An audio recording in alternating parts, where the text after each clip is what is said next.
Bismillahirrahmanirrahim. Assalamualaikum warahmatullahi wabarakatuh. Alhamdulillahirabbil alamin. Salatu wassalamu ala asyrafil anbiya'i wal mursalin wa ala alihi wa ashabihi ajma'in amma ba'd. Sebagaimana tidak penjagaan kecil-kecil hadirat Allah Subhanahu wa taala. Salawat dan salam lupa kita aturkan pada Tuhan Nabi besar Muhammad Sallallahu Alaihi Wasallam. Bersila kepada bersila kepada sahabatnya, berkata bertindak dan demikian.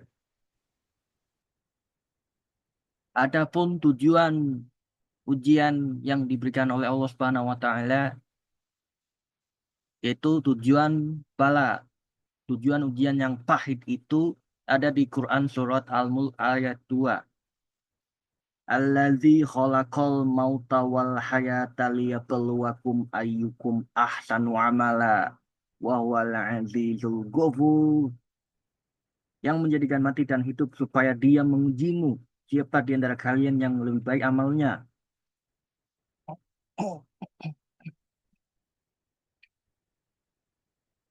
Ini contohnya kayak ujian tengah semester, ujian akhir semester. Tujuannya itu guru nguji kemampuan siswa.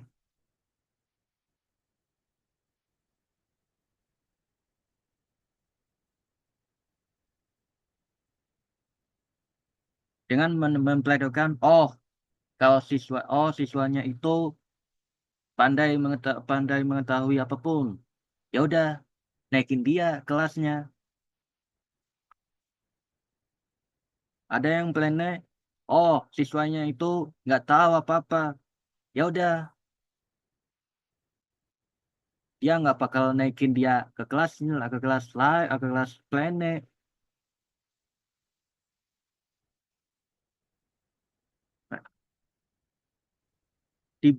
Demikian pula dengan manfaat di balik ujian yang pahit itu adalah Allah ingin mengangkat derajat hambanya.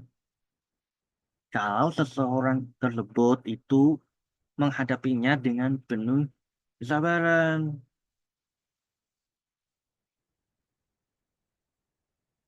bukan dengan cepat-cepat, bukan dengan ngeluh, menghadapinya dengan penuh kesabaran, pasrah saja ketika hal itu terjadi. Tujuannya tujuannya Allah ingin mengangkat derajat hambanya.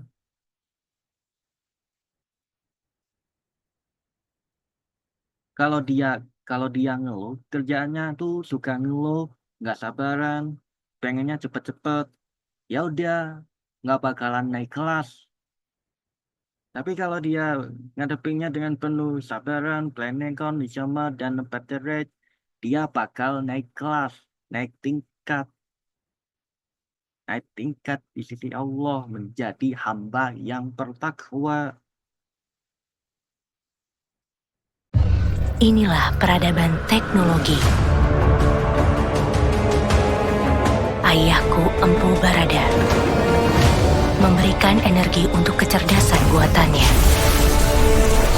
Calon arang.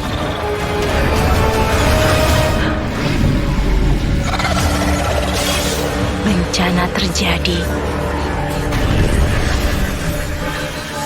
Calon arang lepas kendali dan menguasai manusia yang bergantung pada teknologi.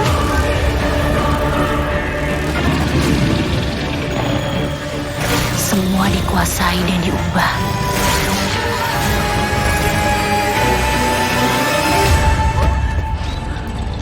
Tapi ibu melindungiku.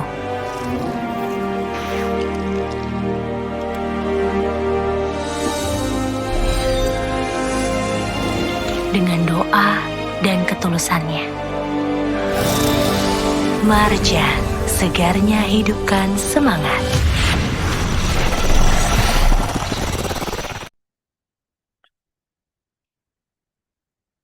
Lalu yang kemudian itu fitnah atau ujian yang manis. Itu menguji keimanan seseorang, menguji keimanan dan ketaatan seseorang. Apakah hal itu membuatnya menjauh dari Allah atau tidak? Misalkan nih, gue punya temen, gue punya temen. Dianya itu, dia minta ngajarin gue, dia minta ajaran gue. Beda deh, gue ajarin sampai sore nih. Tapi begitu begitu udah nyampe sore, tiba-tiba gue belum sholat. Ya udah, gue pengen cepet-cepet tidur dan rest. Jadi bahkan ngegeneration kalau pacarnya pamit, baru gue sholat jamak.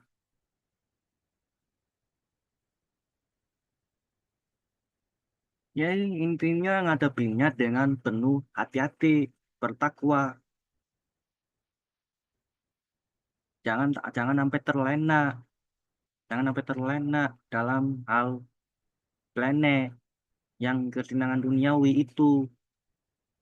Cara ngadepinnya itu dengan hati-hati. Berhati-hatilah dalam menggunakan sesuatu sesuai dengan kebutuhan.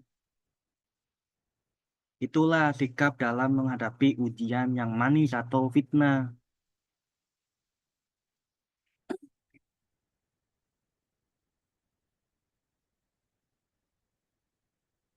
Kalau membuatnya terlena, ya udah turun kelas. Kenapa turun kelas? Turun kelas jadi orang awam. Kalau orang awam tiga, oh istilah. Nah, di antara kedua rasa ujian itu, di antara kedua rasa ujian itu, ada yang disebut dengan istidraj. Itu hal-hal yang kenikmatan kenikmatan yang diberikan kepada seseorang yang lupa mengingat Allah, mereka anggap sebagai hadiah. Mereka anggap sebagai hal yang menyenangkannya. Tapi kalau orang-orang mukmin itu menganggap itu adalah ujian yang manis atau fitnah. Kalau mereka beriman, pasti mereka berhati-hati loh. Pasti mereka pakai sesuai dengan kebutuhan. Kalau sesuai dengan keinginan, nggak bakalan kenyang. Kalau sesuai dengan kebutuhan, pasti kenyang.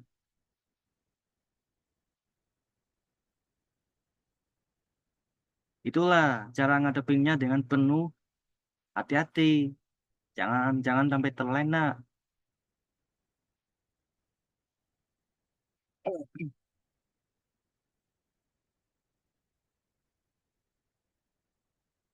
Demikianlah kuliah 7 menit atau ceramah 7 menit apa yang saya sampaikan kepada awak media. Mudah-mudahan apa yang dipelanikan kepada awak media tersebut itu bermanfaat untuk seluruh manusia yang muslim. Sebelum saya tutup, Bismillah, Subhanakallahumma wa bihamdika asyhadu alla ilaha illa anta astaghfiruka wa atubu ilaih. Wassalamualaikum دوما warahmatullahi قريب wabarakatuh.